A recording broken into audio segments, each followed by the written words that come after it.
Good morning, everyone. I am Vandana Serotia, volunteer at the DFW Hindu Temple. I welcome you all on behalf of DFW Hindu Temple. We are glad to be in collaboration with Mohanji Foundation. We are very fortunate to have Mohanji among us. Have a big round of applause for everyone and for Mohanji. Thank you. Thank you. You must have seen the flyer, as it says that today you will be introduced to with the path of meditation and some pearls of wisdom with satsang. Pearls of wisdom with satsang. In Sanskrit, the one who teaches us something, we call him Guru. So the teacher. So the word Guru is derived from the Sanskrit word gu, that means ignorance, and ru means remover. So today, some ignorance will be removed in the presence of Mohanji. As the Kabir Dasi said, Guru Govind dono khade काके लागू पाए बलिहारी गुरु आपने गोविंद दियो बताए कबीरा गोविंद दियो बताए। तो इसका अर्थ यह है कि आपके साथ गुरु और भगवान दोनों ही आपके समक्ष उपस्थित हैं, खड़े हैं, तो आप किसकी ब्लेसिंग्स लेंगे, किसको नमन करेंगे? तो कहते हैं कि गुरु को सर्वोत्कृष्ट स्थान दिया गया है क्योंकि उन्होंने हमें भगवान के पास पहुंचने का ज्ञान दिया है। So in scriptures guru is given as the highest pedestal. So Mohanji is blessing us with his presence, and without further ado, we would like to get started and welcome our temple administration. So at this time, I would like to invite, and please join me in welcoming Tushar Basuji, who is the chairman of the board of trustee of the DFW Hindu Temple for 2024. He has served the temple in various roles, and he has served as a temple president in 2000. And he has been part of board of trustees, tirelessly serving the temple and guiding the temple management in their strategic as well as current operations. He's an ardent sponsor of various activities in the temple. Please join me in welcoming Tushar Basuji. I would request him to welcome Mohanji, please. Thank you, devotees, and all the attendants at the program. I have a greatest honor and high privilege to welcome Mohanji to our temple, and I wholeheartedly welcome you on the behalf of Hindu Temple Management, Executive Committee and Board of Trustees. And as you know, he is coming the first time on behalf of the Mohanji Foundation. He's the creator, founder of the Mohanji Foundation, and as well as the ACT. And Mohanji Foundation is in place for 10 years, and ACT is started 2003, right? So it is our great opportunity to listen to him. He will greatly speak on Raja Yoga.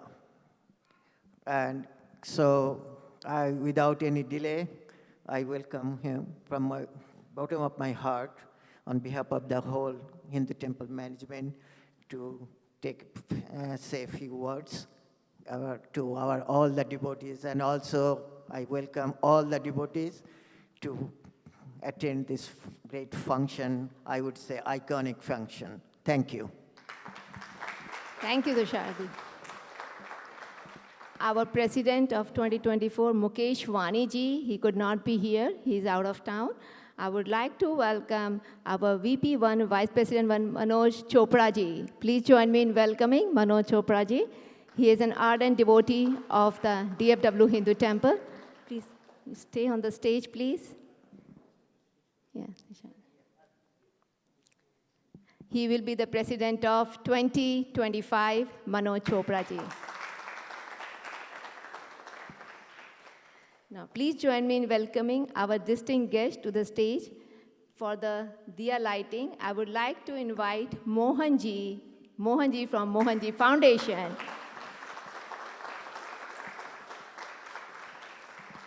He is a friend of the world. His core teaching is be you, accept, recognize, and express your uniqueness in the world. He has established multiple platforms so that each of us has an opportunity to express our compassion in our own unique way. To mention just a couple, Mohanji Foundation helps guide those who are seeking spiritual progress, and ACT Foundation allows one to serve all. Sentient begins Karma Yoga. Please join me in welcoming Vidya Raj Gopalan. Vidya Raj Gopalan, please join with the Deep Prajwalan. Purushi Dodanna ji from Texas team, please join in Deep Prajwalan. Ashtmurti ji from Mohanji Foundation USA board member, please join us. And Purvesh ji, Pradeep ji bhai, please.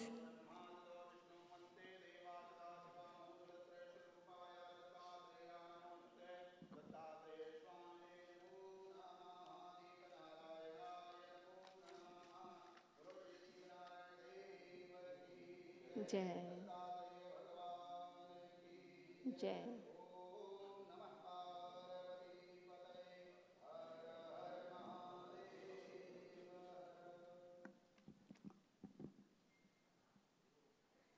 Thank you. Thank you. Now, both the temple team and Mohanji Foundation team will felicitate each other. We really appreciate this collaboration with Mohanji Foundation and bringing satsang and meditation to the Dallas-Fort Worth complex, Metroplex. From temple team, at this time, I would like to invite Mahalakshmi Sivakumaran ji, Pradeep Desai ji, Manish Modha ji, Sanjeev Sirotia ji, Ina Wankawala ji, and Abhishek Bansal ji. Okay, so we are.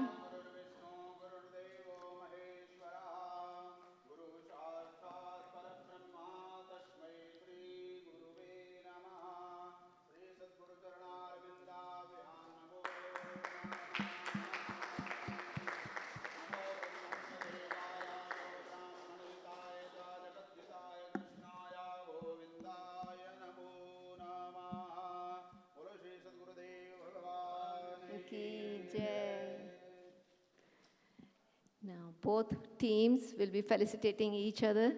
Will join me in welcoming Mohanji Texas team members, Purushi Dodanna ji, he is a Texas team leader. Nidhi Melak ji from Texas team coordinator. Kalpana Mewara, please stay on the stage. We will have a group picture eventually. Please stay on the stage. Bags are there. Bags are behind. Kalpana Mewara ji, Houston team coordinator. Anita and Kumar Kulkarni ji from Texas team volunteers. Anuradha Mukashi ji, Texas team volunteer. And Smita Murthy ji. So please come on the stage. We would like to honor and your presence over here because of your collaboration. Both Hindu Temple and Mohanji Foundation is collaborating today for this wonderful event. I would request everyone to be here. So I think first we are going to have a group picture, looks like. So Nirmal ji, you can have a group picture, then we can felicitate.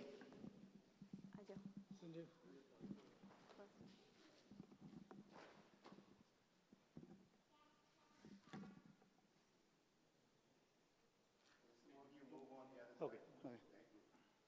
Am I coming? Squeeze, squeeze, squeeze.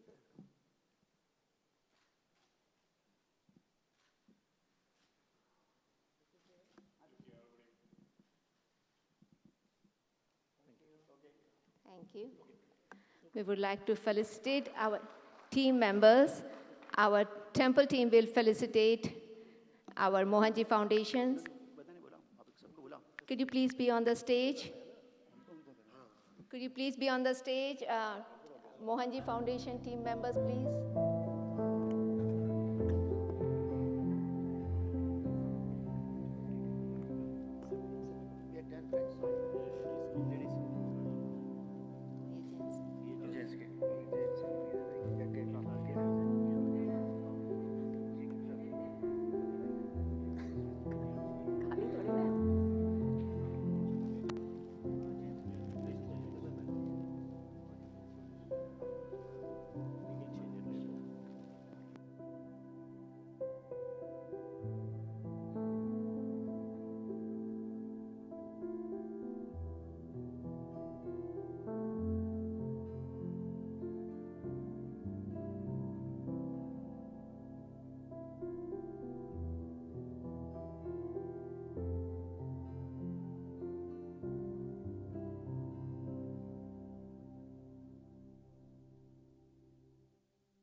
Now,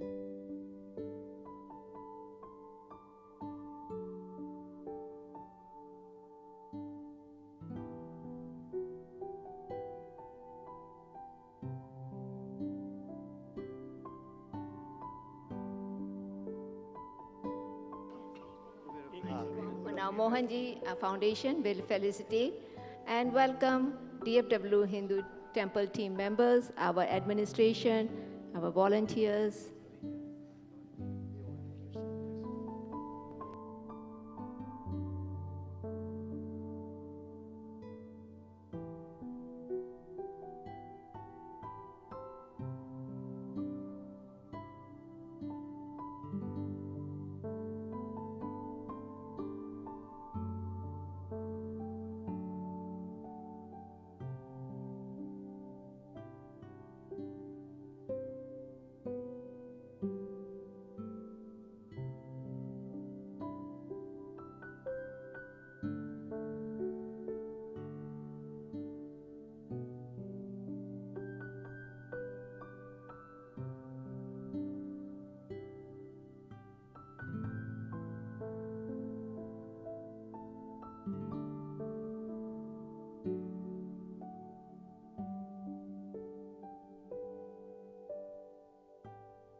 I would request Manojji and Nirmalji, please come on the stage.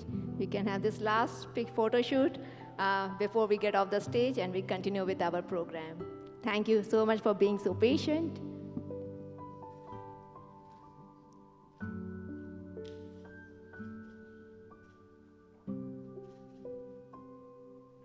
Thank you. Now, at this time, I would call upon my co-host of this morning, Nidhi Melagji. Please come on the stage and take us to the wonderful journey of this meditation and pearls of wisdom with Mohanji.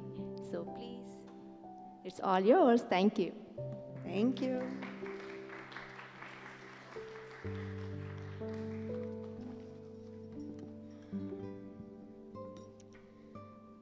So, namaste and welcome everyone. We are very, very excited to have you all. And on behalf of Mohanji and Mohanji Foundation, I would like to express our heartfelt gratitude to the DFW Hindu Temple, Irving, for their warm welcome and generous support. We are deeply thankful for this wonderful opportunity to host Mohanji and share his message of peace and harmony with the Dallas community and the world at large.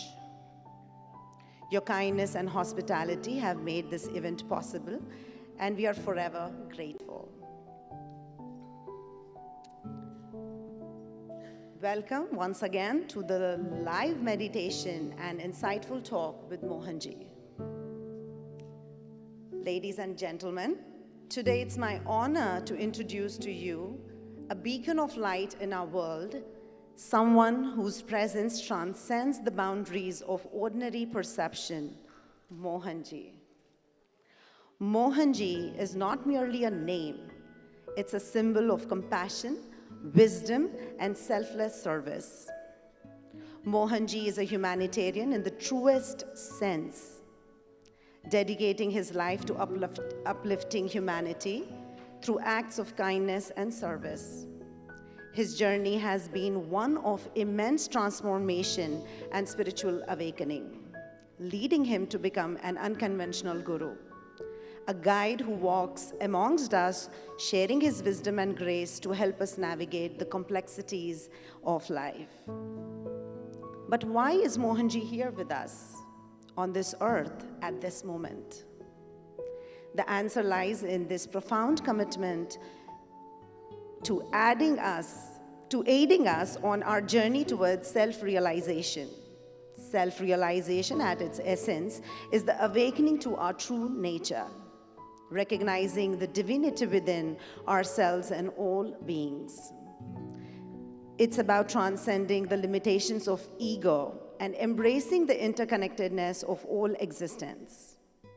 Mohanji's presence among us serves us a reminder that this journey of self-realization is not one we undertake alone. He's there to offer guidance, support, and love as we navigate the ups and downs of life, leading us towards the ultimate realization of our true selves. But how do we engage in the journey of self-realization? Mohanji has provided us with invaluable tools and platforms to aid us along the way. Through the ACT Foundation, Mohanji embodies the spirit of service, facilitating acts of kindness and charity to those in need. By engaging in selfless service, we not only uplift others, but also purify our own hearts and minds. Furthermore, Mohanji Foundation offers a variety of holistic practices, including meditation, yoga, and other mind wellness techniques to help us delve deeper into our inner selves. These practices provide us with the necessary tools to quiet the chatter of the mind, connect with our inner essence, and uncover the truth of who we are. In essence, Mohanji's presence and teaching serves as a guiding light, illuminating the path towards self-realization and inner peace. As we engage with his teachings, let us embrace the journey with open hearts and minds, knowing that we are not alone, but surrounded by the boundless love and grace of Mohanji.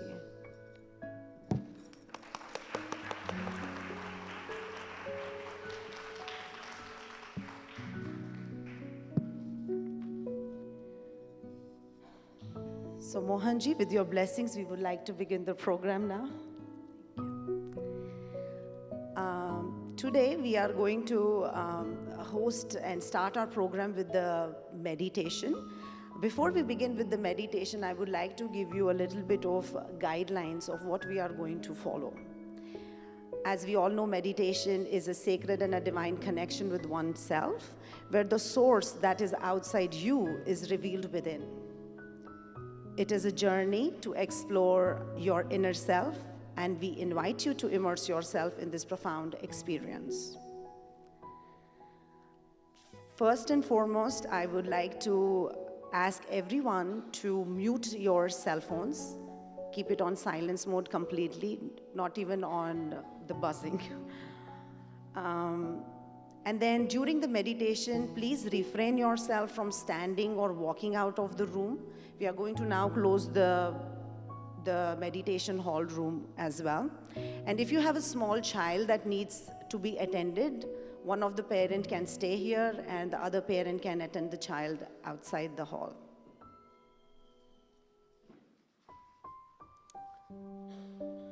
So today's meditation is called as a doorway to heaven.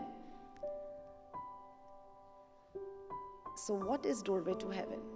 This meditation is basically the heaven and hell are within us.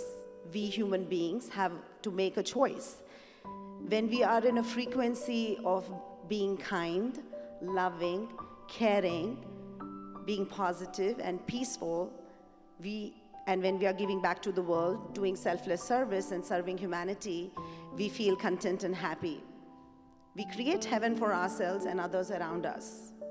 When we are in a frequency to complain, judge others, criticize, compare and compete, choose greed, anger, lust, and hatred, we create hell to live for ourselves and others.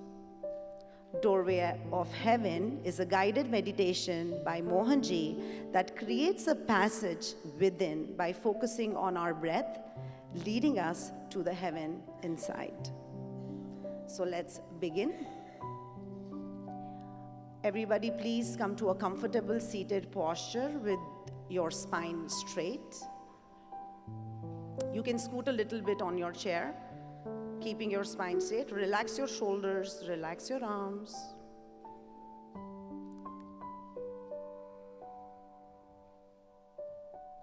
Sit still.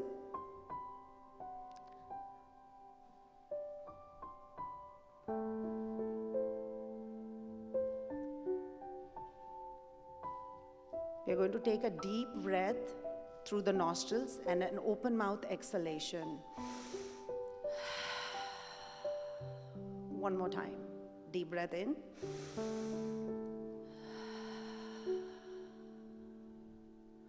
Relax your mouth, your jaw. Release the tongue to the bottom of the mouth. Keep your eyes closed. And just connect with the silence within.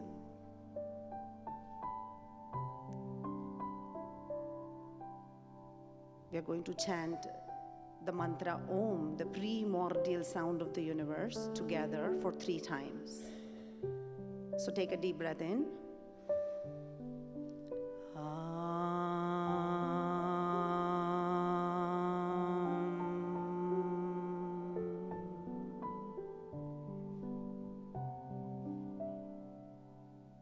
Deep breath in.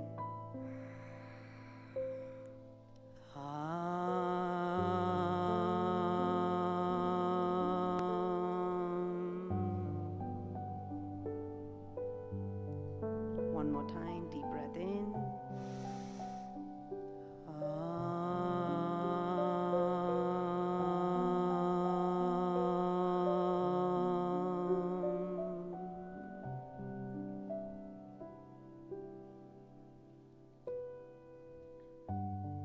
The mantra that we are going to chant now is invoking the blessings of Lord Ganesha and inviting him to bless us with the obstacle-free, happy, healthy, long life. You can chant along with me or listen to me chanting while you just absorb the vibrations into your system. Vakratunda Mahakaya Surya Koti Samaprabha Nirvighanam Kurame Deva Sarvakaryeshu Sarvada. Relax, take a deep breath in. We are now going to chant Guru Mantra to invite all the guides, spiritual masters and gurus in our life to bless us.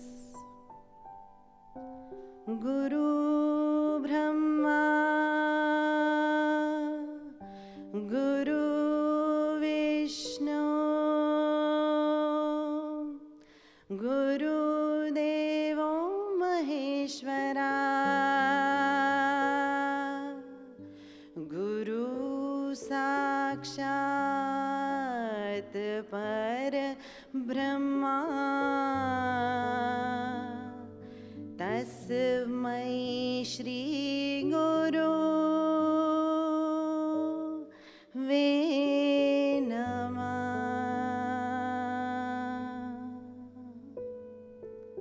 Take a deep breath in, feel the Guru inside and Mohanji outside you.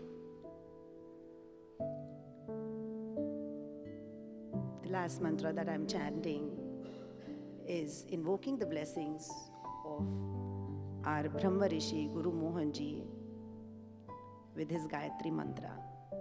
If you don't know the mantra, please listen to the mantra, connect to it, and connect with the divine. Am Parabrahmane Vidmahe Shiva Tattvaya Dhimahi Tanno Mohana Prachodayat.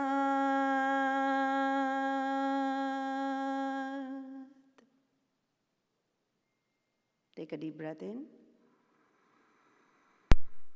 Softly exhale, relax your body. Relax your breath. And surrender your mind into the feet of the Guru and the Divine.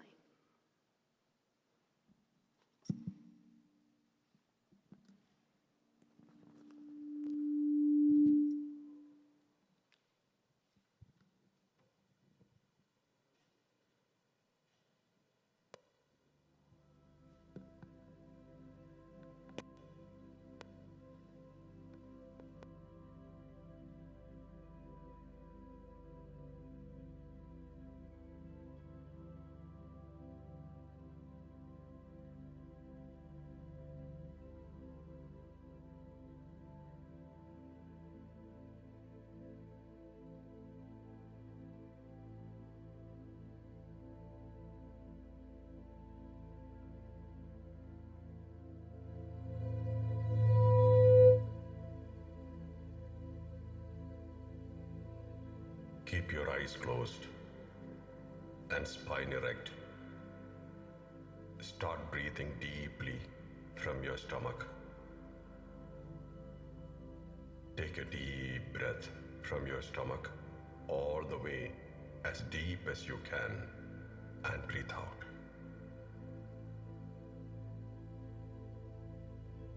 Just be with your breath. Just feel it. Just feel the breathing.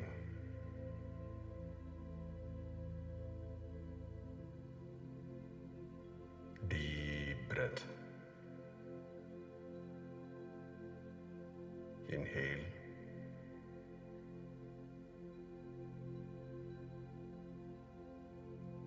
Exhale.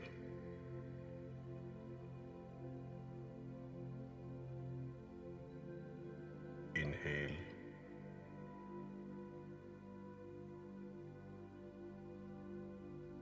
Exhale.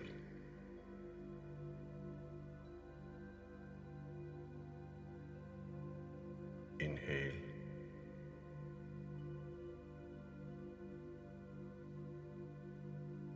Exhale. As you do that, just be aware that there is a small space between your inhalation and exhalation.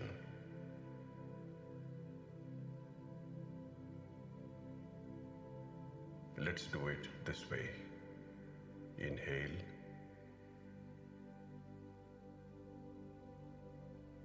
Stop. Exhale. Stop. Inhale.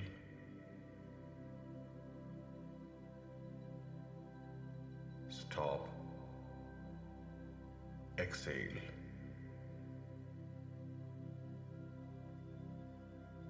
Stop. Inhale.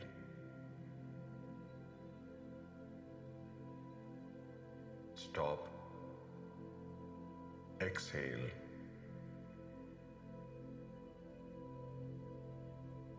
Stop.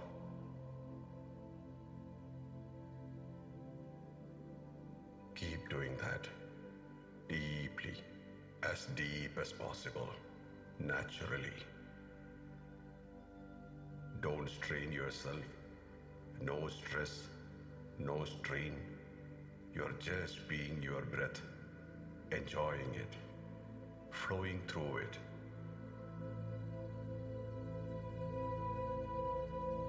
Just being aware of the gap between your inhalation and exhalation and inhalation.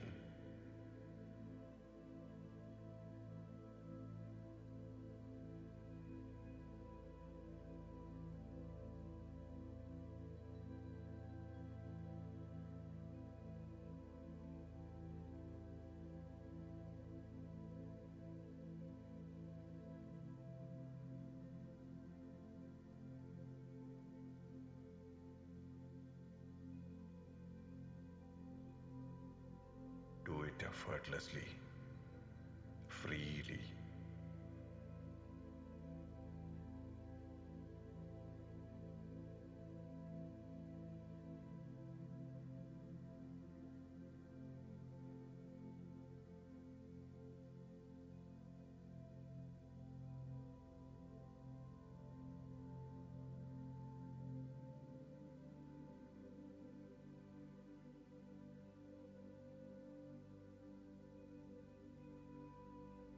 Breathe from your stomach.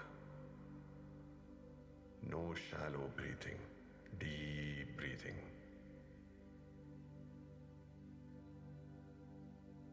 As much as possible, breathe through your nose. And if your nose is blocked, breathe through your mouth.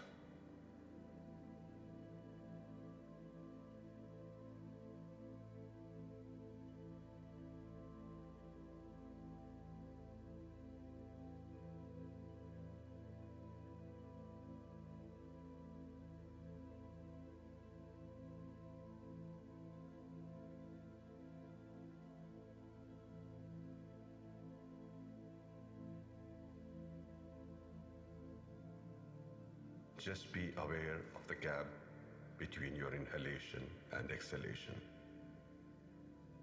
Exhalation and inhalation without stopping, if possible.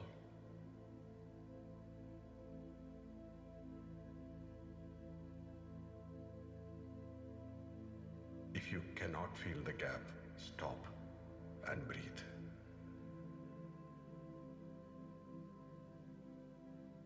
If you can feel the gap without stopping, it's brilliant, beautiful.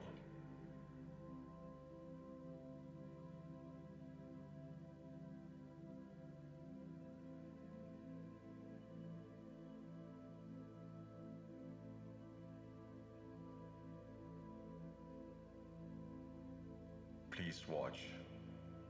Be aware that your mind flows with the activity.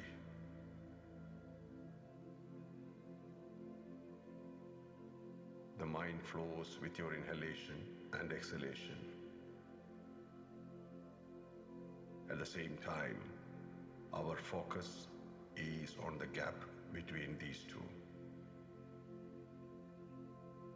It's not easy, but we can make it. We can reach there.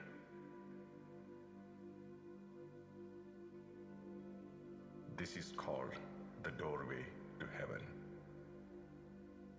So be aware, there is a doorway within you. Keep breathing deeply.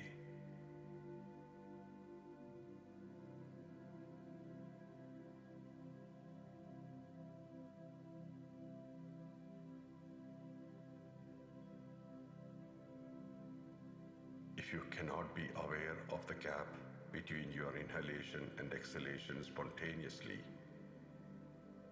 take a small break and stop so that you are aware. But as much as possible, in the flow of inhalation and exhalation, you should be aware of the gap.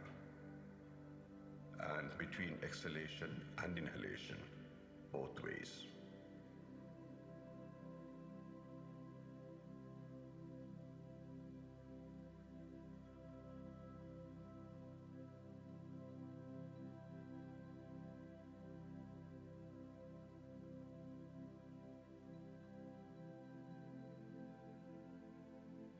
Keep breathing. No shallow breaths. Breathe deeply. You are not focused on anything except the space between your breaths.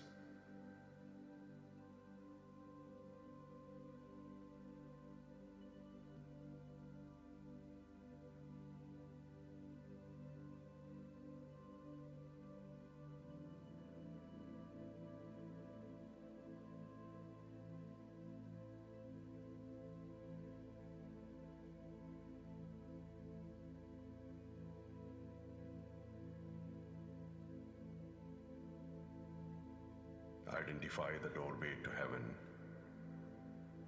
as still space, a space of stillness.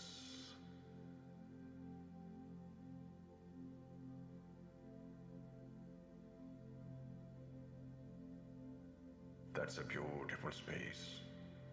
There are no anxieties, fears, ownerships, or identifications. You are being yourself completely, totally.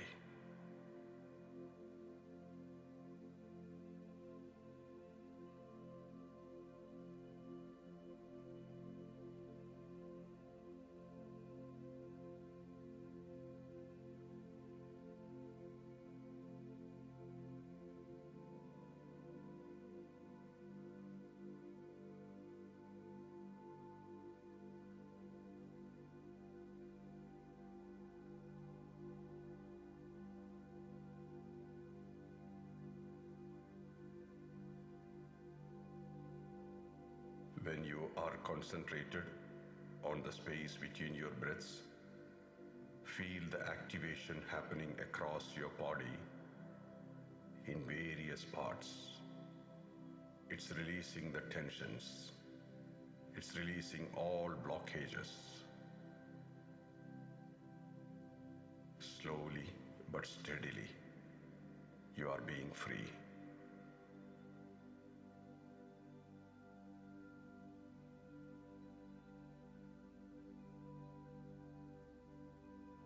You are experiencing freedom from all blockages, emotional blockages, mental blockages, and physical blockages.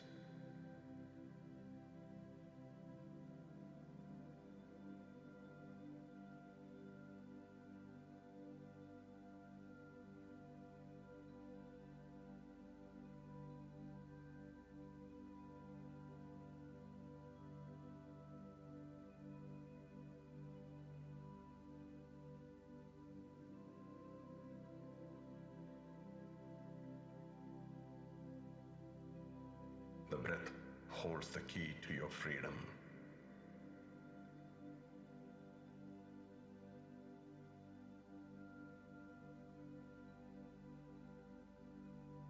Keep breathing deeply.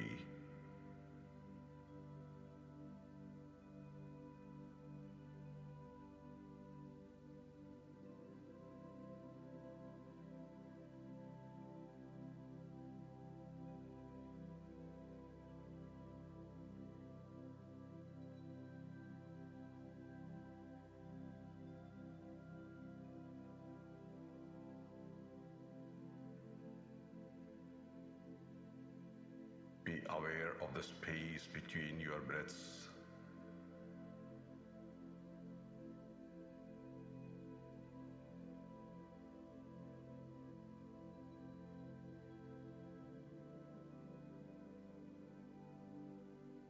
Do not hold your breath for too long. It should be just a moment. If you can feel the gap, the space, without holding your breath, then that's the best thing.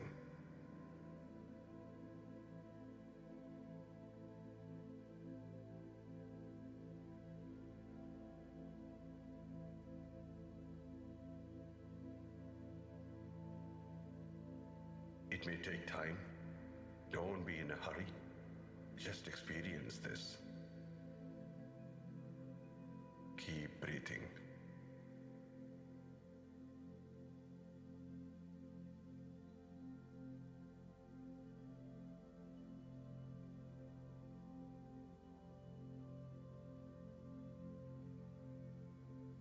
Feel your body getting relaxed completely from head to toe. Keep breathing.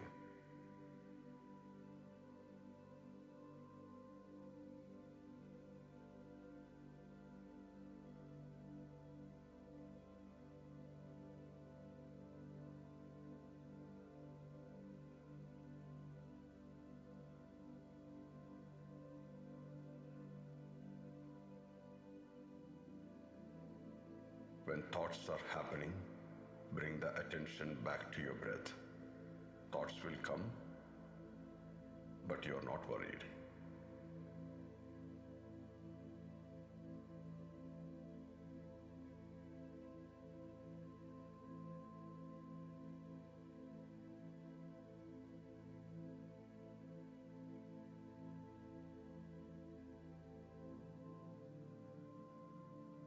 You can practice it whenever you want.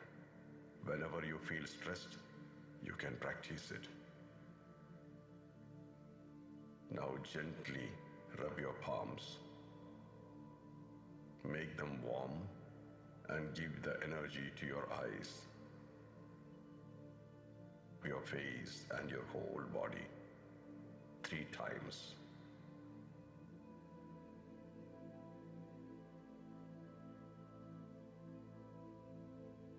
When you are ready, gently open your eyes.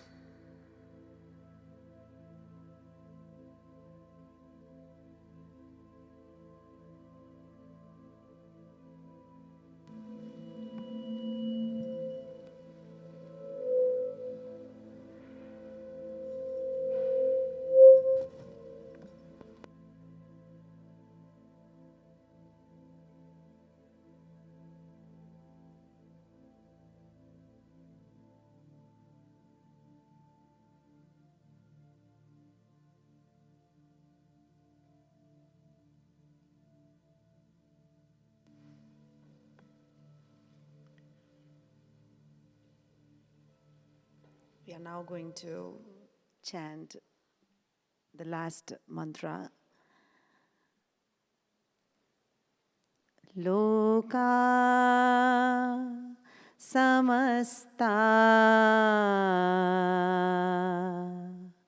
sukhino bhavantu.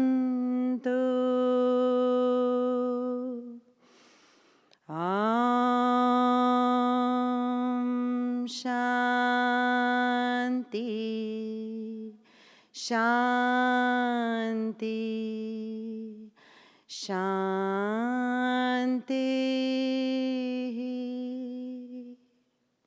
May all beings of the world may be happy, healthy, and the divine light inside of me honors, loves, respects, and acknowledges the divine light inside in all of you. Thank you. And now, without further ado, it's my privilege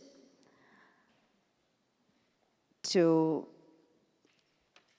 hand over the mic to Mohanji and request him to enlighten us with his pearls of wisdom. Handing it over to our beloved Guru, Brahma Rishi Mohanji.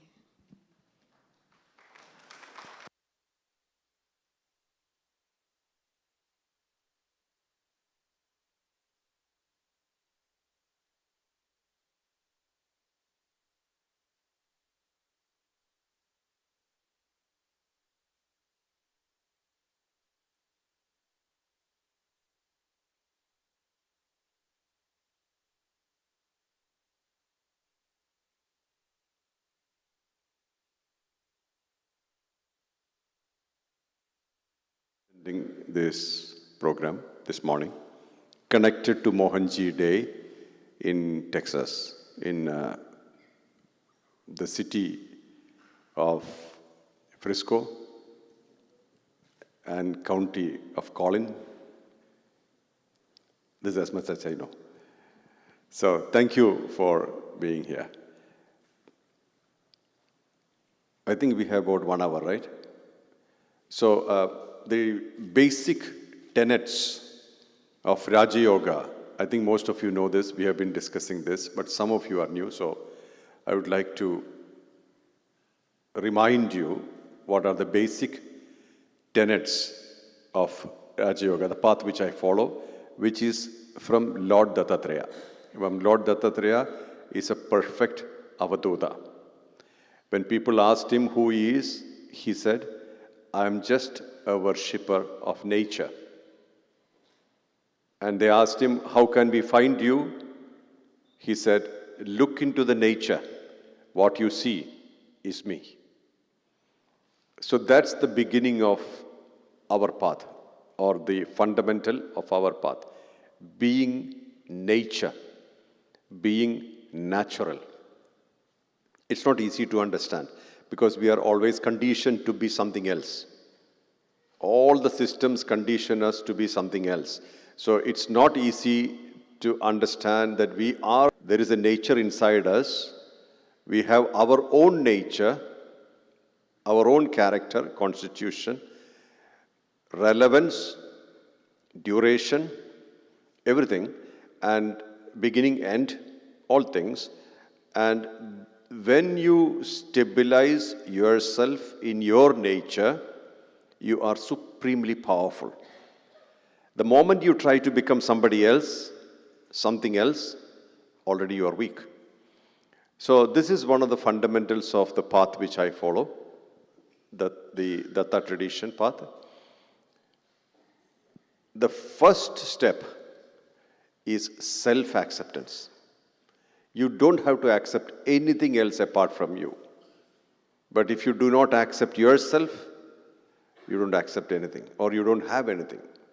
You're already born, you appeared on earth at a particular time, you will disappear from earth at a particular time in this incarnation. What best you can do in this time is to accept yourself with all your weaknesses and all your strengths. Please remember, Nobody is only weakness. Nobody is only strength. We are a mixture. We have our space, we have our relevance, we have our duration. So this is very important to remember, that we are unique. We are neither high nor low, but we are unique. We are fundamentally authentic.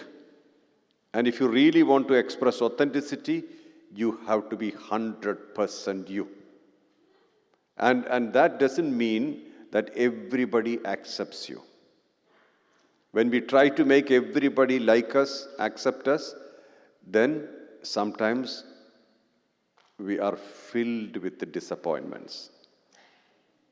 So, self-acceptance is the fundamental step. Second is awareness. Awareness of your existence. This is your daily sadhana. While you are living your life, be aware. Aware means you're living your life, not aware of something else. It's easy to be aware of something else, but be aware, oh, my heart is beating. I am alive. I am feeling. I am experiencing. Always remember, your only earning from this life are your experiences. Otherwise, all the other things you are using only for this time. You will leave them when you die. So what you have are your experiences and the corresponding memories. So this is exactly the path which I guide people to. Your only savings are your memories, derived from your experiences. And this is unique. Nobody's memory, nobody's experience is the same from the other as the other. So all of us are individual human beings, and we have our space and we have our relevance and our way of experiencing life. That is why we have Bhakti Yoga, Jnana Yoga, Karma Yoga, Raja Yoga. All these different paths are because we are different people, types of people. We have our frequencies, and we are not able to change till this incarnation lasts. So, awareness about everything, awareness about you, awareness about existence, experience, and everything around you. So, when you are accepting yourself fully, you will accept life also fully. Because you can afford to fall down, you can afford to make mistakes, everything. But at the same time, when you accept all those things, you will not have guilt or regret. These are the abnormalities or misinformation that you feed into your system. Regret, guilt. You do your best at that time, and then time has taken that thing away. Everything comes, everything goes. Nothing stays. Understand that, then you really understand that this life is worth it. So these are the fundamental tenets of Raja Yoga path that I follow. Raja Yoga, please remember, Raja Yoga has different dimensions. There are other paths also in the same. Raja Yoga path basically is about path of dissolution, not just enlightenment. Enlightenment is simply the awareness or as experience of something which is already sitting in you, the self. You have it already. You're being aware of it as an experience. That is enlightenment. What we are talking about is nirbija samadhi, not even the seed of possibility of incarnation exists. The seed does not exist. So then that means total dissolution. So this is why this is unique, and it's sometimes not so easy. Many people say the path is not easy because it is easy to accept something else, but it is not easy to accept you. But if you do not accept yourself, there's no future. Other people are only when you see them outside of you. We are always with you. What can you do? You cannot avoid yourself. So, what best to do is to be with you, accept yourself. Through acceptance, without resistance, if you live your life, internal silence and no thoughts, no thoughts, no identity. And please remember, when you enter into deeper and deeper and deeper levels of silence, all that you have stored starts coming out one by one or in bulk. And sometimes it's very, very difficult. You will feel miserable. But that's exactly the challenge. There is no test in this path. The test is given by your own experience, your own life. So there is no test, or there's nobody judging you, nobody guiding you, nobody criticizing you, or nobody even comparing you with another. You're just being yourself. And while you are entering into deeper levels of silence, you will experience various things leaving you, and finally you'll reach a stage where nothing really matters. You are immune to everything outside. So I think this is enough as an introduction, because we can keep talking about it, but I'll take your questions. Then it can be interactive, rather than monologue. Normally I do questions and answers. That's what I do normally.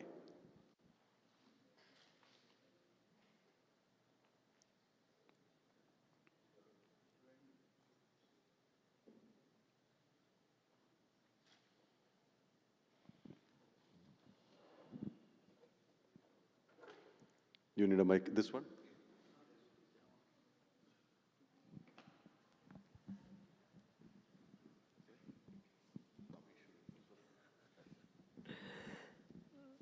Well, you described the path very nicely, acceptance and Awareness. awareness, and practice of meditation that you had initially guided was very wonderful. Now, for a common man, the journey, beginning you explain, you also explain the end, Nirbij Samadhi. Why would one want to have Samadhi? Or why should one even think of it? It's a little bit on that will help. Well, the full, complete experience of being yourself as a multi-dimensional being can be achieved when the mind stops bothering you. So samadhi is a state where samadhis are various levels and layers. Please remember, Patanjali has said this beautifully. I'm just reminding you, first level of samadhi is you have a desire, you fulfilled it. For a brief period of time, is still. Second level of samadhi, you have a desire, but you did not really care to fulfill it. So that mind is in a longer period of samadhi, because you are not craving to fulfill desires.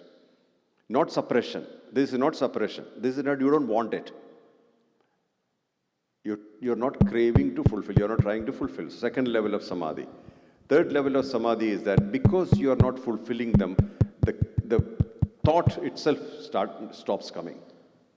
Thought itself cannot bother you. Thoughts won't happen. Fourth level, because thoughts do not happen, mind becomes minimal. Mind collapses. Fourth level of samadhi is very vital for our existence or being spiritual. I repeat, being spiritual, not knowing spirituality. Being spiritual means you are actually being aware of who you are. Once you reach the fourth level, reversal is not possible, because mind has already collapsed. The mind are the thoughts. Thoughts are not happening. Fifth level of samadhi is that you know that you have a body, you know you have an existence, but you are not connecting to it as much, because mind, which holds the personality, does not exist. It exists as an identity. Who are you? You will say your name, but you are not connected to your physical existence as much as with the level of ownership, and mind, intellect, and ego are functioning. Three processors. Mind processes emotions, intellect processes informations, ego processes things connected to personality. These three things are dormant along with the mind. So you will feel you have a body, you will know that you are existing, but you are not connected to that as much as normally with the mind. Then sixth level of samadhi, because you are not connected for a long period of time with yourself, your identity, automatically you will not even experience your body. That is why people like Neem Karori Baba, etc., when people ask, have you eaten? They will keep saying yes or no. Because both they don't really care. Have you eaten food or not? Because they're not feeling the body. That is the sixth level. Then comes only one state. Because you are not connected to your body long enough and you're not even feeling the body long enough, your existence becomes just as a seed, as a possibility. Then that dissolves. This is the natural progression to the state where you came from. That is why this is, whether we like it or not, this is the natural progression. But not that we will know this in distinct order. We may not even understand all this. So when you reach the level of silence, for me, what I was experiencing is that, what is the big deal of Mohanji? Why, And I was feeling no value, zero value for this particular identity or entity, even as a person. So various people may have various effects to it. Some people behave like mad people, madmen. Some avadutas behave like madmen. Some people will run away from the society. Some people will be fully immersed in the society. So various levels. But one thing we must remember, if you are using this earth for your higher awareness, development of higher awareness, you got to pay back. You can't run away. That is why Adi Shankara told the people meditating in the Himalayas, they said, you should give what you have with the world. So they said, we have nothing. We left everything and we came here. So Adi Shankara said, no, you have something. They said, what do we have? What you earned through your silence, through your meditation, your spiritual stature. So they asked, who will we give to? They said, those who are empty and ready. They said, where will we give to? That's when he said, everybody should go to Kumbh Mela. That is the basis of Kumbh Mela. You share what you have in abundance with who's eligible. They come and then you share. So it's very simple and very direct. We have come from supreme consciousness spaces. Like for example, Satya Yuga. All people were fully conscious. Everybody was fully conscious. By the time Treta Yuga happened, people started getting into illusions, Maya more. And Krishna's time, Dwapara Yuga, more Maya. Ownership, Maya, all those things. And Kali Yuga, completely unconscious. We do not even know that we are not the personality. We are addicted to a personality, addicted to an image, a name, a form, and a space. All these separating us from being fully conscious. So the whole idea is to be fully conscious, and to that path, levels and layers. So mind may not want to do that because mind is bound by patterns, karmic patterns. But mind has limited role here. Our birthright is to be fully conscious. So that is why this journey. And not everybody will get attracted to it. Usually who gets attracted are people who have come from other yugas or other lokas. Because these people are more connected to fully conscious state. Otherwise, it will be, exercise, etc. And these meditations, which I think that is mostly purification, awareness meditation, not that like practices. So I give these meditations, which if you like to do, you can do. If it's not done, also no problem. But that might help you to deepen your awareness, like the space between your inhalation and exhalation. That space is called the stairway to heaven. The silence, the stillness space of stillness, which is connected to Shiva, the still, Shiva the still. So when you reach that level where you are still, no movement, inhalation, exhalation, that point is very important. And it should not be artificial, that is the main thing. Like you cannot stop and feel it. Initially, yes, you can. But eventually, it should be natural breathing and connecting to the stillness. Then you will be in that stillness forever. And then stillness becomes you. That's the thing. I hope I explained that. Thank you, Mohanji. First of all, coming to here, it's really our honor to have you and, Thank you. sharing us very good knowledge and path. One of the question I have, so I'm originally in India, belongs to Maharashtra, Mumbai, and I have been to Shirdi Sai Baba Temple number of time. And in the from the childhood, used to watch a lot of Sai Baba, serial. Yep. So one of the question comes we have seen, the numerous number of miracles by, Sai Baba, right? So when I correlated, that maybe 100 or 200 years back and now, so in this modern world, right, where to see, all those miracle and where is the Baba avatar, which do kind of, miracle over here. And if you can just share some of the knowledge about Sai Baba, that will be great. Thank you. When a person, see, we are all units, right? We are all units as individuals. We bring the thoughts, the body is there, the mind, intellect, ego inside. We will accomplish ourselves as one unit, and then once we are fully, there's no scattered mind. Mind is not outside, mind is inside. We call this Indriya, Nigraha, etc. We cut down on the senses role with the outside world. But I'm not talking about elimination path.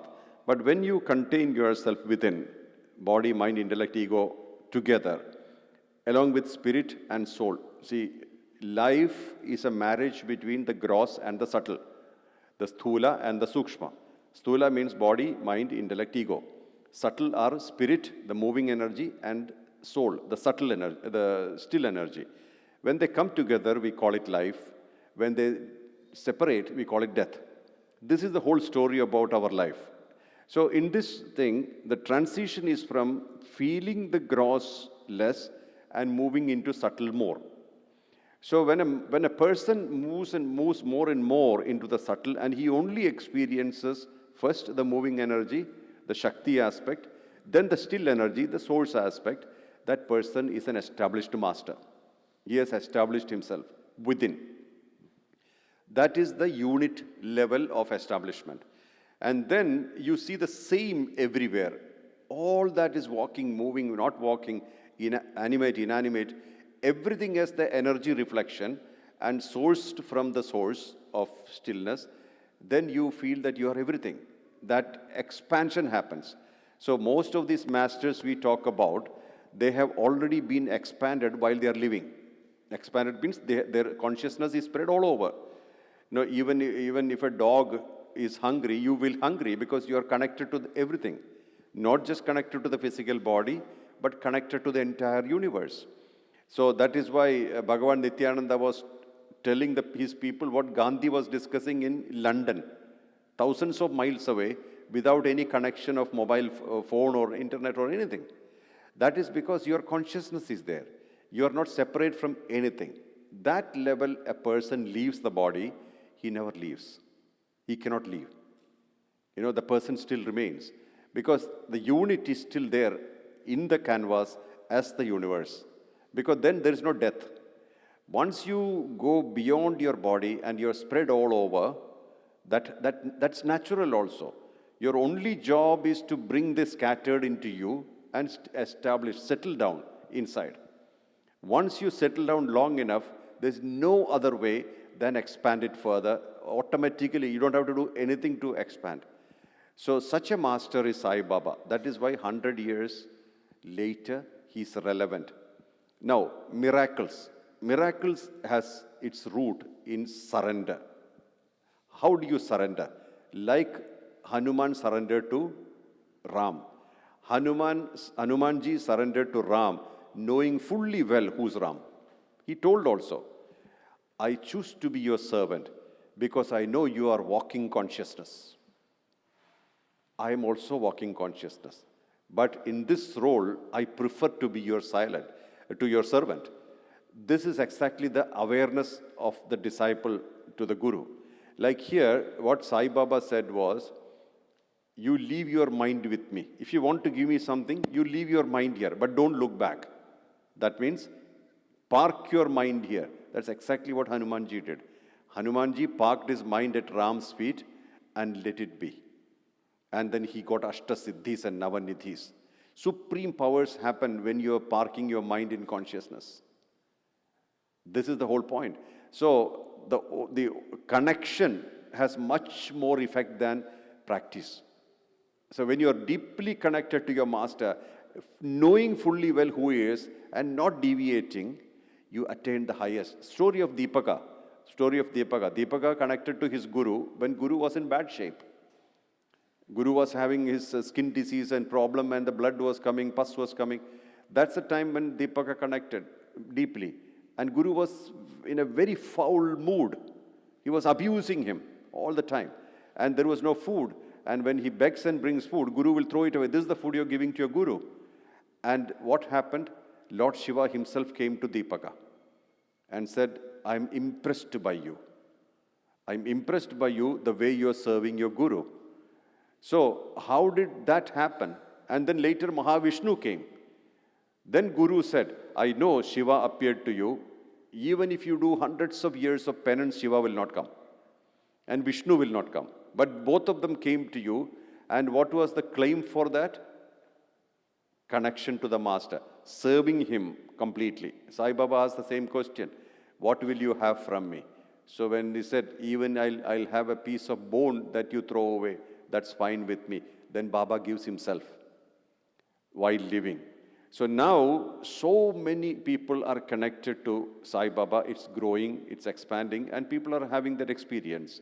That is because the trust and the faith, if it's absolute, automatically it opens doors for miracles to happen. And miracle, it's not miracle actually.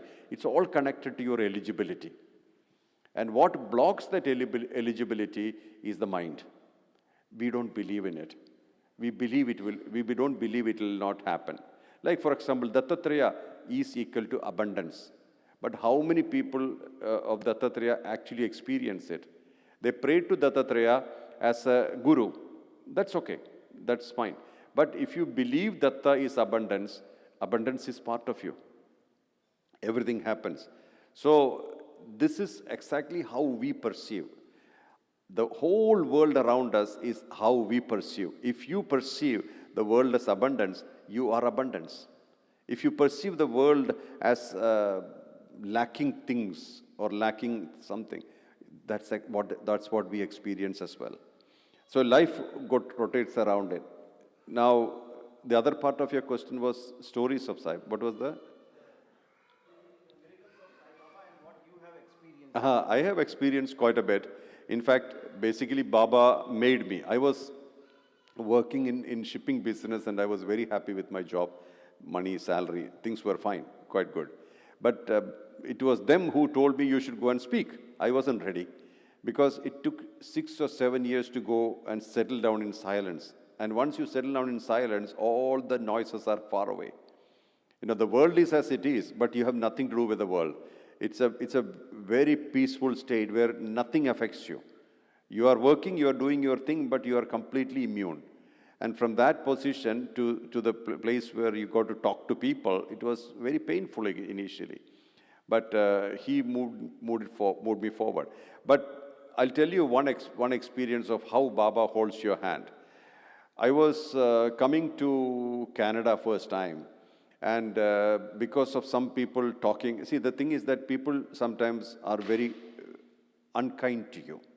You know, they will not tell you what they feel, but they just pull the plug. Such a situation happened to me, and I realized that there's nobody to receive me in Canada first trip. So I came, and a couple of people received me, not from the main group, another group, and they took me home, and then I was going to Sai Temple. Sai Temple was my first appointment, means I went to take darshan of Baba. And by the way, that time, Baba had given an idea to somebody that there will be a satsang or whatever. And I conducted the first satsang there. Today we have an ashram there. So the whole people left, one group left, but then Baba arranged another group. So like this, I could always feel his hand in various places, various situations. And also remember one thing, once you reach a certain level, you have to give nothing to receive, because you become the other. This transaction ends, and there is no transaction possible. It is that you are there, all you have to be is to be available. Then they work through you. I do not attribute any greatness to me, any particular importance to me. As a vehicle, as an expression, I'm talking. My relevance is that today I am alive. Tomorrow I don't know. So like that, if we are clear and if we are aware, every day is a miracle. This is what I feel. Because I've said about miracles, and it's a lot of videos on the internet. I've spoken about it. So if I repeat it, many people will get bored. Thank you. Thank you for the beautiful thoughts. And you beautifully covered about some Sankhya Yoga as well as Dhyana Yoga principles. What is the relevance of Gyan and Bhakti Yoga for a seeker who is also going to the path of Dhyana Yoga? Yes. Bhakti is connected to emotions because it melts you. When, like Chaitanya Mahaprabhu, where for him there was only Krishna, and he was melting in Krishna and merging in Krishna. So Bhakti, I look at Bhakti like Hanumanji to Ram, or the real Bhakti, not a transactional Bhakti where you go to pray and ask for something. Not like that. The real Bhakti, Radha to Krishna. Radha had nothing, no problem with Krishna externally because she saw Krishna internally. That is why when some gopis came and told her, Krishna is sleeping with various women, Radha asked one question, is he happy? There was nothing affected her because he is inside. Krishna is inside. So whatever the body moving outside does, it did not affect. That level of connection is bhakti. Likewise, Hanumanji connected to Ram, and there is nothing else apart from Ram. And also Hanumanji took time to connect. Not that one day he connected. Because when Ram came to forest, Ram, Sita and Lakshman, Hanuman was living in forest. And he knew the forest like the back of his hand. But he saw strangers. So earlier it was curiosity. Later he realized this is an avatar. And once he knew this is an avatar, then there is no question. Like he was thinking that, initially he was thinking he could possibly help his friend or boss Sugriva to win back his kingdom. That was the initial plan. But then it changed finally to the level of complete surrender and no existence beyond it. And also, when Bhakti has its deep value where you melt and merge completely to consciousness. Jnana has to do with a lot of manana. Analysis won't help. If it is Gyan is knowledge delivered by somebody. See, please remember, usually human beings use two levels of intellect. One is Shruta Buddhi. Shruta Buddhi means what you heard and what you collected from the world outside. That you process inside and make it your own. That is what happens with in schools and in religious institutions and teachers and parents, etc. They give you information from outside. You process it and then you make it your own. But sometimes the father and mother said, don't touch the fire, it will burn your hand. And you happen to touch the fire and it actually burnt. So that becomes your wisdom. So next level of intellect is Yukta Buddhi. Yukta means logical mind, logical intellect, where you derive your own conclusions from the actual facts, experiences, or processing. What you collected, you processed, and you derived. When it becomes experience, then that gets converted to wisdom. Otherwise, information only stays as knowledge in the Shruta Buddhi level. When it becomes experience, it becomes wisdom. So, and that wisdom is what you're delivering, which is Yukta Buddhi, logical knowledge. These two are the usual operating levels. So, when a person is following Gyan, this Gyan is, one level it's a reaffirmation of what he already know. Like, for example, you are what activates you, That's one knowledge you get. Means the energy that activates is really you. The personality is not you. The personality is what you're projecting. But what helps you project the personality is your truth. This is knowledge.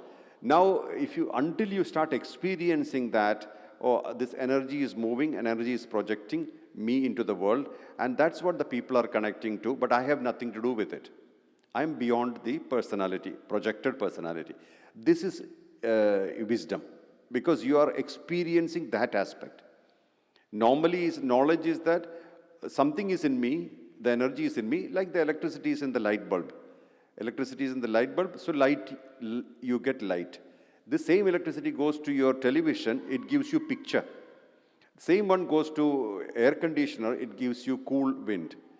Like that, the same electricity through various bodies expressing their personalities. So that level of awareness comes, then it becomes wisdom. Then you are experiencing that. You don't see personality. What you see is that energy activating many bodies. Not only human bodies, animal bodies, bird bodies, everything. Third level of intellect, or it is not even connected to your usual intellect, called Ridambhara Buddhi, cosmic consciousness. That's completely rooted in awareness of consciousness. That is the representation of Lord Ganesha. Lord Ganesha, that is why, see, Lord Ganesha was created by Parvati as a bodyguard, right? And he had the story, talking the story. He was created as a bodyguard and told, I'm going to take a bath, you protect me. Then he had a problem with Shiva. Shiva chopped his head. And then why he did not put the head back, same head back? He could have done that. Shiva is powerful. But he put the elephant's head back. That elephant head signifies the larger awareness, not just intelligence. Intelligence to handle the day, because there's no other way to tell anybody what is Ridambhara Buddhi, the cosmic awareness or awareness of consciousness. So Shiva has two aspects. One aspect is the awareness aspect, other aspect is the knowledge aspect. That is why two children, one is Ganesha, the awareness of consciousness, the other one is the knowledge of consciousness. That's Muruga, Lord Muruga. So Shiva brought that head. So Parvati created a bodyguard, Shiva created a deity. So until the Ridambhara Buddhi, cosmic awareness happened, Ganesha was not a deity. Then he became a deity. That is why awareness of consciousness is worshipped first. In every puja, first is Ganapati. Because the first, everything started with consciousness, just like what we explained earlier. We came from full consciousness, whether it is Satya Yuga, Treta Yuga, Dwapara Yuga, Kali Yuga, or even before we took birth on earth, we were fully conscious. Full consciousness, even consciousness which had no form, like Divi Surya Sahasrasya, brighter than 1,000,000 suns. That was our original nature. Then energy conglomerated and became matter. Matter created space. Space required time. Without matter, without space or time, matter cannot exist. So the whole story or the show started, and within that thing. So being aware of your original state has its valid as an experience. That is what the Ridambhara Buddhi is about. We are always conscious about it. We are always conscious about consciousness or aware about consciousness. That is why we always worship consciousness before we start any puja. And the 330 million deities are all representations of consciousness, just like us. We are walking consciousness. That is why the child asked the father, Father, you said I'm conscious, but I don't feel so. I feel that I'm just a person. Then father said, I'll prove it to you. Bring fire. So the child brought a burning lamp. So father said, I told you to bring fire. Why did you bring a lamp? Oh, you wanted fire. So he brought a burning ember, coal, ember with fire. So father said, I told you to bring fire. Now why this ember, this coal? Then the child said, Father, how can I bring fire without a medium? Then that's what it said. How can consciousness express itself without a medium? That's you. So this is an Upanishad story. It's a story from Upanishad. So this understanding, this awareness, we already have. Everybody has. But sometimes personality overlaps it. Then we start, that's exactly what the society nurtures. Society looks at you as a personality. Otherwise, society does not value you. Like there are people who nobody knows, right? They all exist and as bricks on the wall sometimes. Some people doesn't even know they lived, they died. Normally people know them when they take birth, a child is born, and they die, then somebody is dead. In between, there are so many people who live who nobody knows. So in this whole moment of life, being aware has a great value. The moment you become aware of who you are, then you will be operating more on Ridambara Buddhi, cosmic conscious awareness. So you will stop dependency on the Shrudha Buddhi, where you are acquiring more knowledge, because knowledge is coming from inside, not outside. Outside is opinions mostly. 80% of the book or 90% of the books are opinions or testimonials. Testimonial like Bhagavatam. What is Bhagavatam? It's a testimonial. Because this is a story told by somebody. Now, Bible is a testimonial. The story told by the disciples who walked with Jesus. So, these testimonials are versions, opinions. Truth might be different. As I understood it, that's different from what exactly it is. There's a gap here. So, when you are in awareness mode, you're always connected to truth. Because you are not biased or you're not into analytical mode. As it comes, you take it. Okay, this is how it is. This is what life is.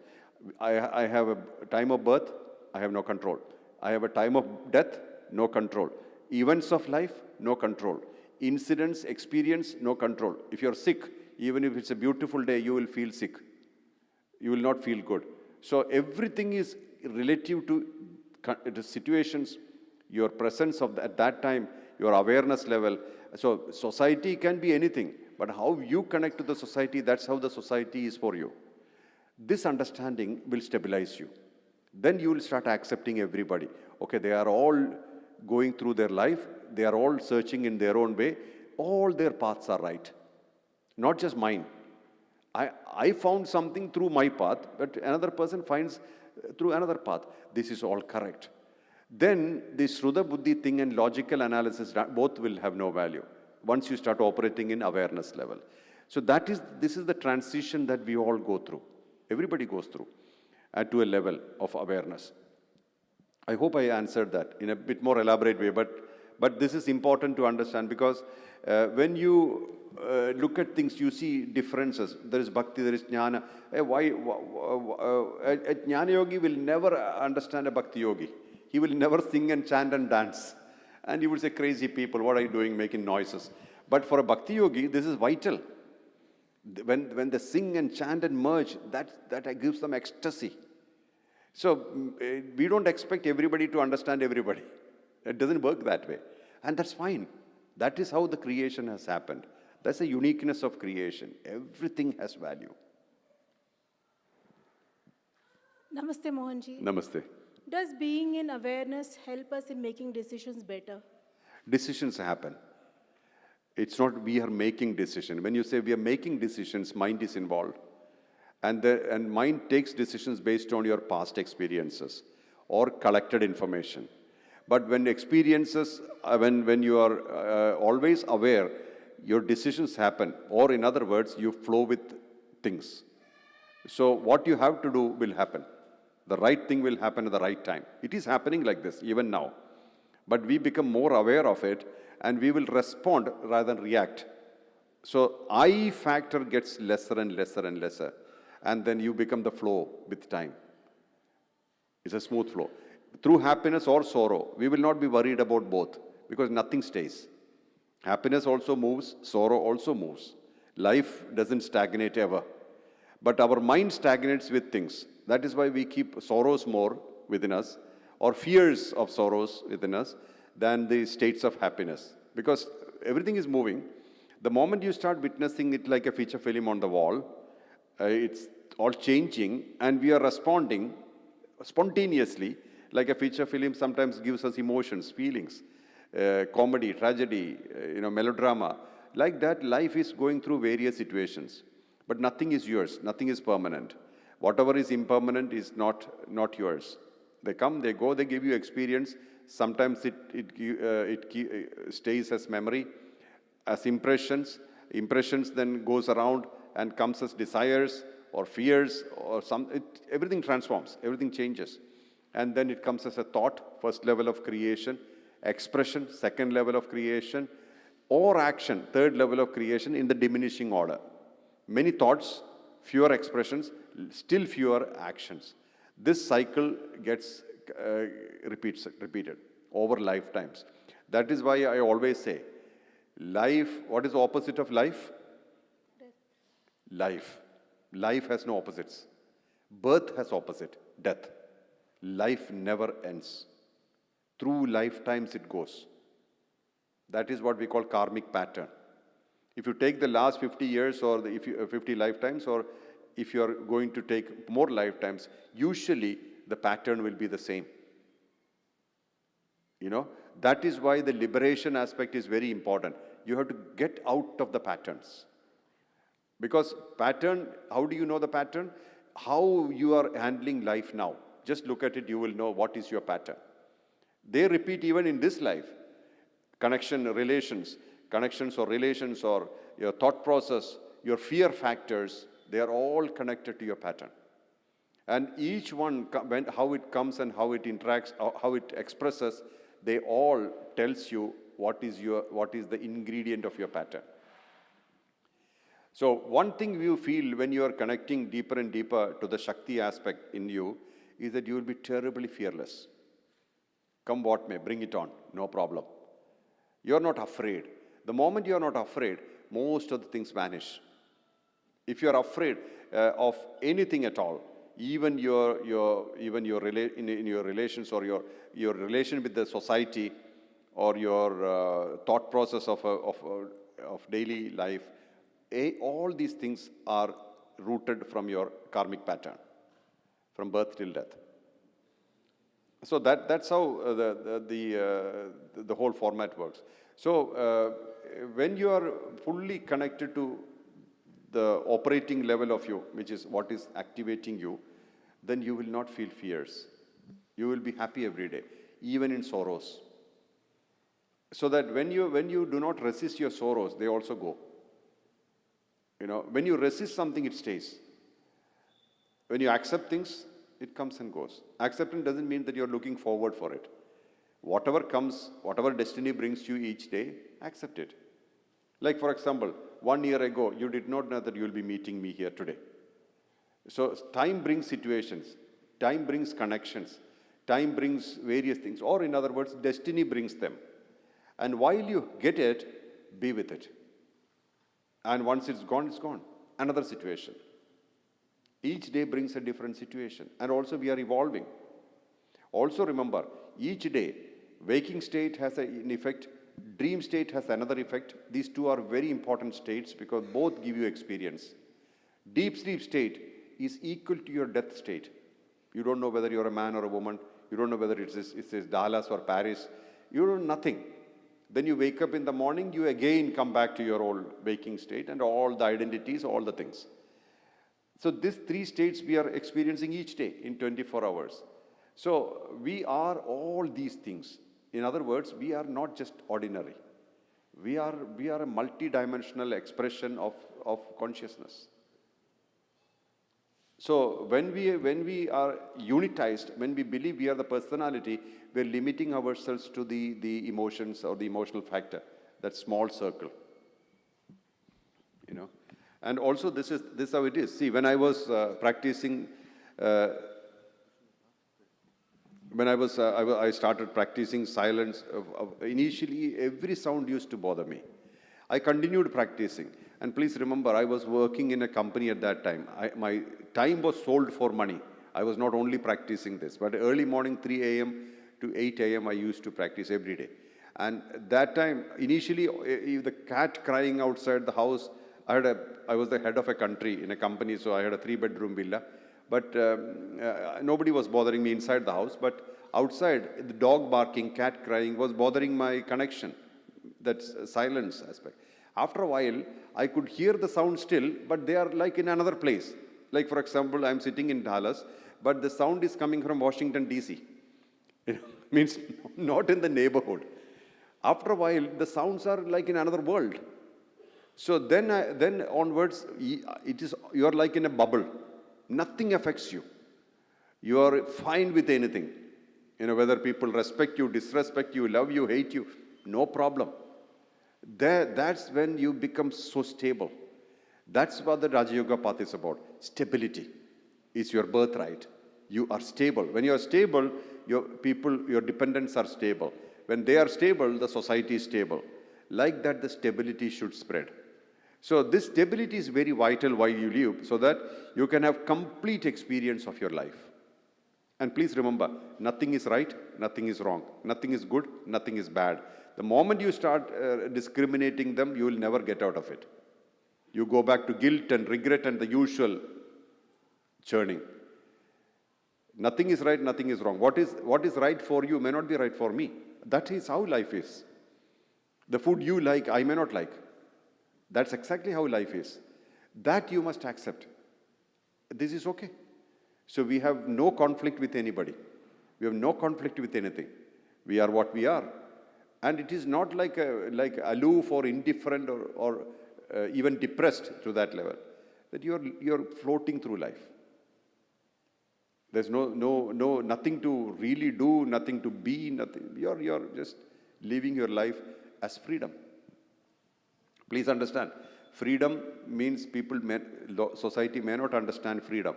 Freedom, they think that you are free to do what you do. Not like that. Freedom means you don't want anything. That is what Swami told Alexander, the conqueror. He said, who are you? He said, I am the world conqueror. So he asked, what have you conquered? He said, oh, the place where you are standing belongs to me. So he looks and says, where is it written? Your name. So there's no name, but your king reports to me. Then he said, king can report to anybody, but I don't see you anywhere here. Then he said, if you have not conquered your mind, you conquered nothing. There is a world conqueror is you're just being a megalomaniac. You think that all these things, all you did in this world is from the place you started your home till you came here, you disturbed lives. That's the only thing you did in life. You disturbed lives with wars. With wars. What did you conquer? You conquered nothing. You can only conquer hearts through love. Have you given love? No. You conquered. What have you conquered? That's the illusion. So Alexander was really furious because he was thinking that he did something great. But the saint completely destroyed it. If you have not conquered your mind, you conquered nothing in life. Nothing in the world. If you conquered your mind, and the only way you can conquer people's connection, or people's heart, through love. Love is the only way. Yeah? Are we going out of time? No, we got another 10 minutes. Okay. Jai Mohanji. Okay. Namaste Mohanji. So, Yes. Hi, I'm Koteshwari. So as you said, when we dive deep into the spirituality, there will be the residues coming up. And I can't understand that. When we dive deep into the spirituality, all the residues will come up, as you said. So is there any way to reduce the intensity of it? Because when it comes up, it was like a nuclear bomb. So is something we could do to reduce the intensity of it? Intensity of what? Intensity of the residues that comes out when we dive deep into spirituality. A residual? Yeah, like if we dive deep, the emotions and everything, all the past things comes up. Okay, to reduce the intensity of your residual memories. Yeah, it comes like a bomb. So I just want to... That's because you own it. That's why it's coming like that. See, when you have ownership of anything, it stays. Otherwise, if you watch it, okay, let it come. See, you might get angry. So how do you detach from anger while you're angry? Don't be the anger. Express it. Express it as anger, but you should always remember, I'm not the anger. I am expressing anger in this situation to convey a message, convey a feeling. That way you can express anything. Okay. So when you regulate things or when you channel things and vent it, it'll go. But when you hold it for a long period of time, then it stays and it multiplies. That is why it explodes. Okay. So when you, any situation, I'm just giving one situation. Like for example, you want to eat something, some dish. Let's say idli. Idli you want to eat, or dosa. And if you suppress that desire, I said, all these people, what will they think? I'd rather eat pizza. But the thought hasn't gone. And then it increases so much that you really have to do it. Not that it is bad or anything. I'm just giving an example. So if you say, okay, I would like to have an idli and a couple of idlis later, that's fine. So expression in a regulated way is far, far superior than suppression of anything. And suppression leads to explosion. Whatever you postpone asks you or sometimes makes you take another birth. When you postpone things, when you think that, oh, this I cannot express now in another time, automatically that you are asking for more space and time. Okay. And please remember, we are living in a horizontal existence. Yesterday, today, tomorrow, day after, last year, this year, next year. So this will continue. The story will continue. Your script will become longer. So better to regulate it, finish it, and move on each point in time. After a while, you want nothing. Okay. Then automatically, see, please remember, what is the best sadhana? Practice, spiritual practice. Being with life. Being with life. This is the best sadhana. And nobody is a better guru than life. Nobody can teach you lasting lessons than life. You know, all the other people, masters, they are all accomplished. They are showing you to you. They said, look at you. You are living your life. You are with your personal guru. And life gives you experiences. Life brings you experiences. Life gives you situations to thrive. Everything life gives. All sorts of things. And once you are fully cool about it and you're going through it, you pass each exam, each day. No challenges here. Sometimes happiness, sometimes sorrow, sometimes expectation does not meet with the right result. Then you have disappointment. All these are part of life. So you watch all these emotions coming and going. That is the right sadhana. Be trained by life. Not sitting in one corner and meditating. Sometimes it becomes escapism. You know, you can see a lot of husbands are meditating these days because they don't want to speak to their wives. That kind of situations do happen. They become highly spiritual. You see? So these kind of things happen, right? So we have to live our life, and through life you have to evolve. And acceptance is a very beautiful path. Where if you have resistance, it stays. If you have acceptance, it leaves. That is why happiness is leaving very fast. Sorrows stay. Happiness, you know, we all experience happiness and sorrows, right? But happiness leaves so fast because we accept it wholeheartedly. Embrace it. But when sorrows comes, resist it. So it lasts more. It's more painful. Thank you, Mohanji. Did I answer your question? Yeah. Thank you. From there, sometimes the echo is coming, so I'm not hearing fully. I hope you can hear me well. Hello, Mohanji. Much gratitude to you. Thank you so much. Feeling blessed to be here. Sorry. So I had two questions. One got answered. I found the answer within the discussion we were having.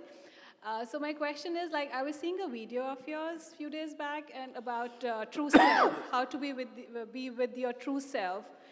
It is within us. We are, but yet so far. I mean, what is it that we need to break? I mean, acceptance and awareness. Apart from that, what is it like we need to do and how to break the patterns that we have been following? Yeah, breaking the pattern. First is diagnosis. Be aware of the patterns. Please sit down. Be aware of your patterns, especially repeated patterns, and you should not fight it. Even if it is not so enjoyable, understand, okay, this is sitting with me. This is living with me. Okay, live as long as it takes and focus on something creative and much better. If you start fighting your patterns, they become stronger. Where you pour water, that seed grows more. So you have certain level of energy. That energy, if you channel towards what bothers you, that bothers you more because they become stronger. Instead, you channel on something which is completely different. Especially, like for example, when there is a clear purpose in life, there will never be a depressed state. Most people who do not see anything beyond, they have not created any clear purpose. See, what is the purpose of your birth? All that you're experiencing in life. That is the purpose of birth. That's exactly how from birth till death, each situation brings a different scenario, different relation, different equation, different emotion. And that's exactly the purpose of birth, life, this incarnation. But what can be your higher purpose? What best you can do with this incarnation? Not personal, something selfless, where you decide, okay, I want to take care of abandoned children who have nobody and give them a world. I'm just giving an example. And once you decide that and you wake up with that thought, hey, what else can I do today towards that? So you will automatically be inspired. And when you actually start doing it, and that start giving you the result means people start looking at you as their savior, as their world, even their world. You become the world of so many people.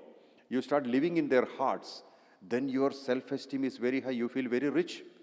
Then you feel, oh, this life is well lived. Even if I don't come back, this is no problem because I have completed everything. So if pattern is emotion, to break that, you need to go beyond to something which is practical and doable. And don't have a purpose which is not doable. It should be accessible, otherwise it will not work. Something which, okay, if I get a $1 billion, I will do something, then it will take a long time or probably not at all.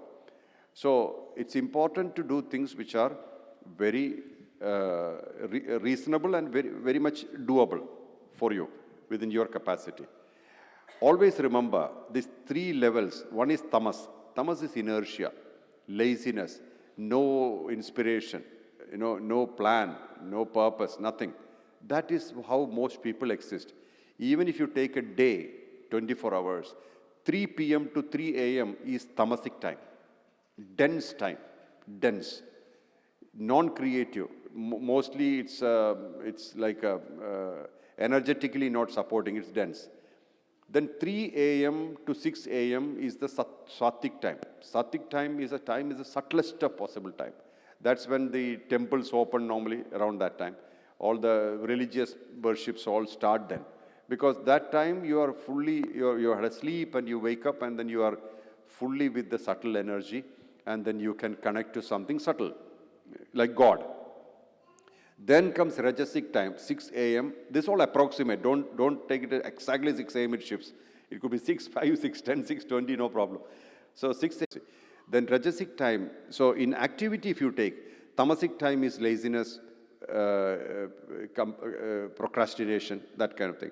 Rajasic time is action with expectation. You expect a result. Lot of people moving in the world who are very busy and great executives moving, they all work in Rajas. Action with expectation of a result. Then it comes to Sattva. Sattva is action without expectation, selfless action. So when you move to Sattva and we are fully engaged in Sattva, means action without expectation, selfless action, automatically everything becomes, the whole life pattern starts breaking up. Because life pattern has all these three things. There is tamas, there is rajas, there is sattva.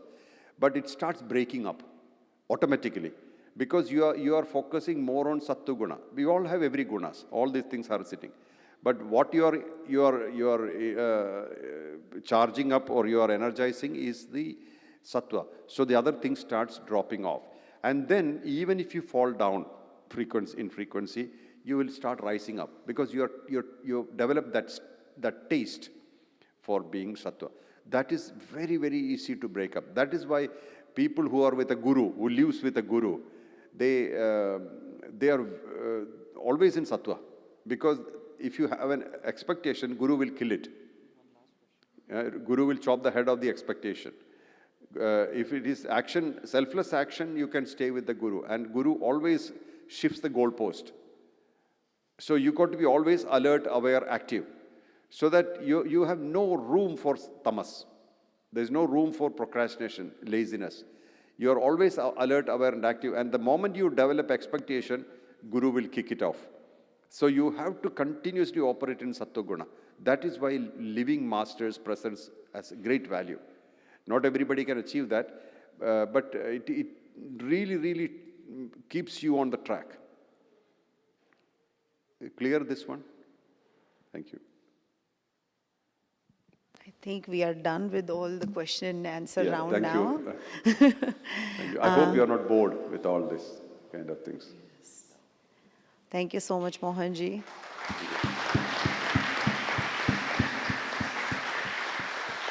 And once again, I thank you. Thanks for the whole team of Hindu Temple for having me here and giving me this platform.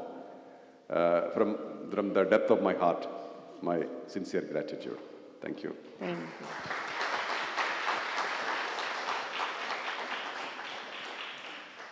I would like to now invite Kalpana Mewara, our Houston coordinator, to make one tiny announcement regarding Empowering Series.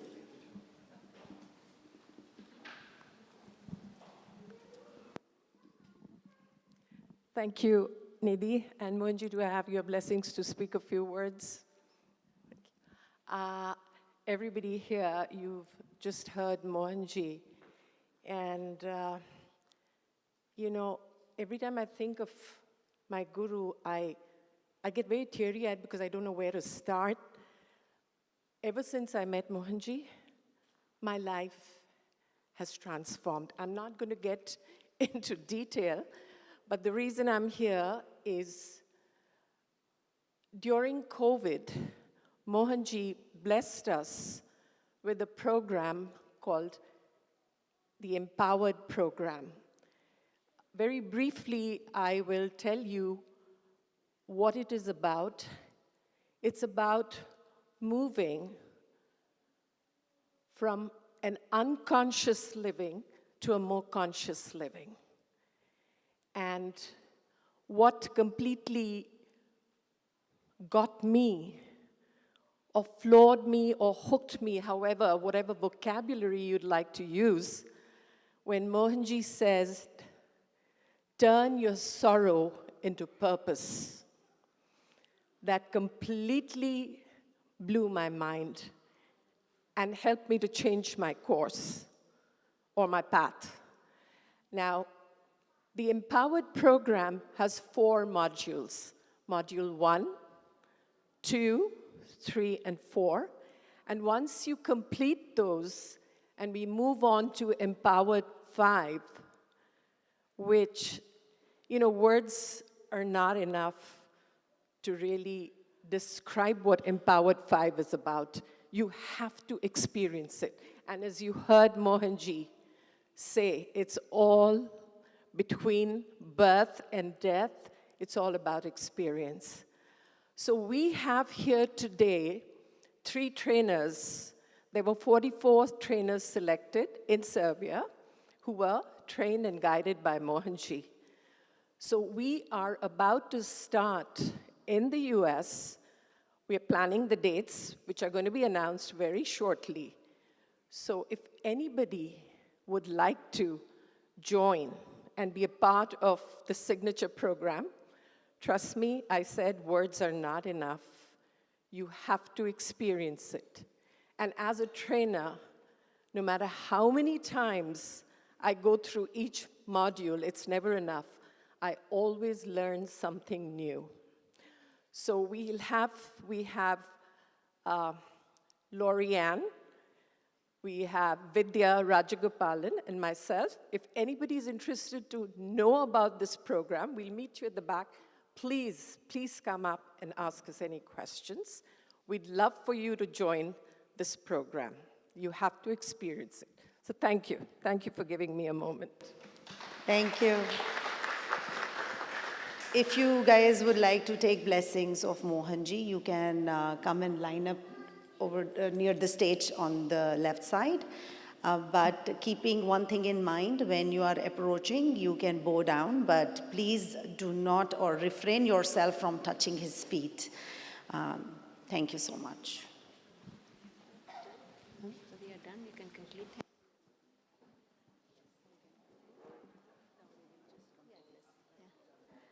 Thank you so much, Nidhi ji, Mohanji Foundation, Mohanji, for giving us blessings, for blessing this, being part of this temple. We feel so fortunate, blessed. And while you are taking blessings, I would like to conclude with a note that we are really fortunate in being part of this. It was really profound, serene, and enriching divine experience. I hope you all enjoyed as much as I did, and it's a heartfelt gratitude to Mohanji team, and all the people, all the devotees. So ladies and gentlemen, I would like to say thank you. I appreciate your collaboration, cooperation, and contribution to make this event successful. Thank you. Hello, I will say, please give a big round of applause to Vandana ji and Nidhi ji for doing a wonderful MC. And everybody, please give a standing ovation. Mohanji coming all the way here and giving us his blessings. Thank you very much, Mohanji.